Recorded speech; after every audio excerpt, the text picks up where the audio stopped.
Welcome everyone to FF Plus, your outlet for weekly reviews that are simple, short, and spoiler-free. I'm your host, Aaron White, and for this episode, I only have one film to share with you.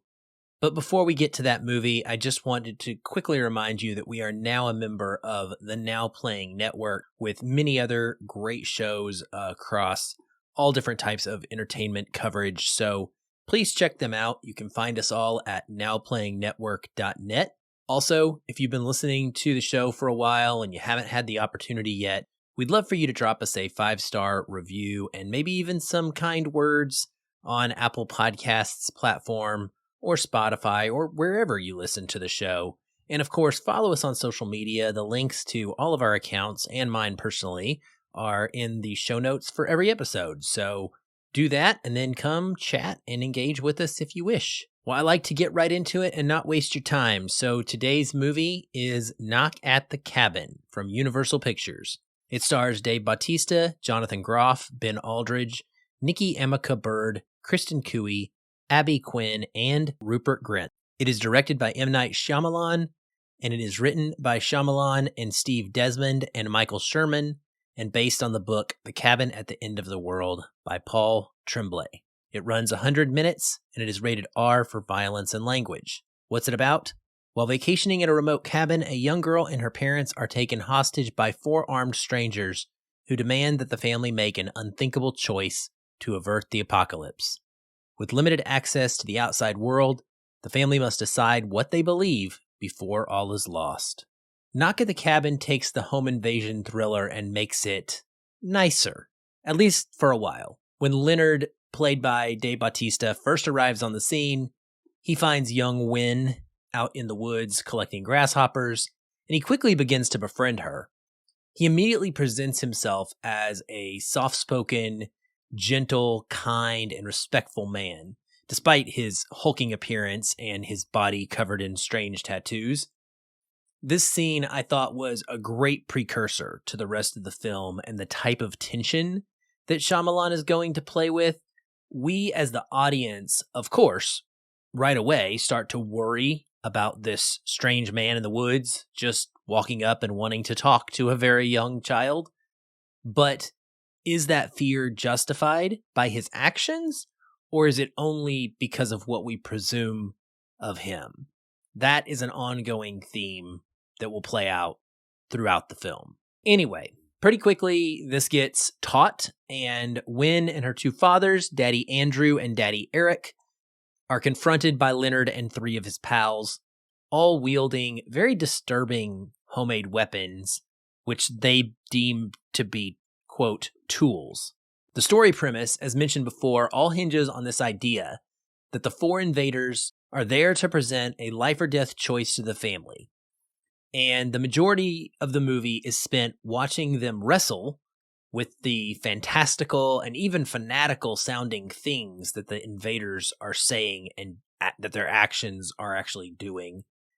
It's definitely a potboiler of a sort, with sturdy suspense, largely helped along by some really great cinematography that heavily relies on close-up shots of faces during conversations. It's both creepy and emotionally evocative at times. I really dug it, and it highlights some very good facial expression acting by Bautista and the young Kristen Cooey and Jonathan Groff especially. Unfortunately, Hamilton and Frozen fans, he does not sing. Well, I take that back. I just thought about this. He kind of sings, but not in the way that you might expect. Definitely not a musical kind of number, but he does sing briefly at one point. The fact that Andrew and Eric are gay also plays into the story, giving them a built-in additional reason to question whether or not they are being targeted out of bigotry.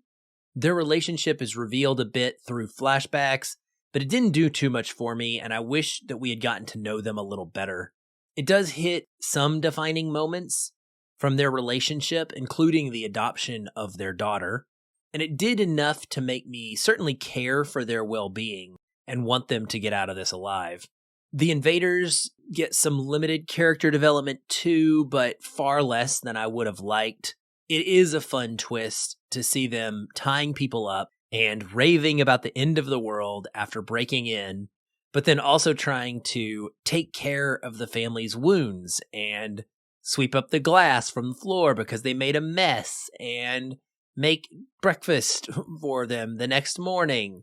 Those weapons, by the way, or the tools I mentioned earlier, they do get used at different points in the film. I won't say how or who dies or who gets hurt, but all the violence is off screen, and we only see the leftovers of it in one specific case. Otherwise, everything is handled outside of the frame. What is implied is extremely brutal, and I have to be honest that not seeing it really did lessen the terror overall for me. So the movie kind of hits this like PG-13 suspense level, but it could have gone so much harder. Now, maybe it doesn't need to, but it doesn't ever get quite to that funny games kind of scariness because you don't see it happen. It's just not there in front of your face. And it had me wondering, why is this rated R for violence if we're not even going to see it? Ultimately, everything moves towards answering the question of whether or not the apocalypse these invaders are heralding is true, or if there is some other reason for this crazy event. Now, I've been told that the book ends quite differently and on a majorly ambiguous note. What I can tell you is that the movie does answer certain questions, but where it falls very flat for me is in the overall implementation of this theme. It's fine. It held my attention. I wanted to know what was going to happen, but beyond asking me to briefly think about what I would do in the situation, there is really not a deeper exploration of the truth behind what's happening. And thus, it felt very much like an underwhelming and unsatisfying ending to me. I can't explain it fully to you without spoiling, and I'm not going to do that. But the specific idea of why these people are here, it's just never specific enough for my personal taste. I wanted to know why this cabin and why this family. And there are questions like that that just do not get answered. And that was frustrating to my experience. Honestly, Shyamalan has been living in this space for a while now. His last two films have had fascinating ideas, but they weren't his ideas. His direction is okay, and he gets solid performances out of his actors. But that spark, that next level, mind-blowing, deep character study, underneath your skin stuff that we got in Unbreakable or The Sixth Sense or even Signs, it's just not there anymore.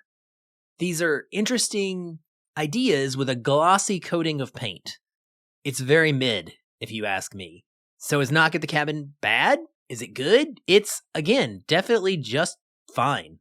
It's a perfectly adequate piece of movie making that is thankfully only a little over 90 minutes long, and at least it doesn't overstay its welcome.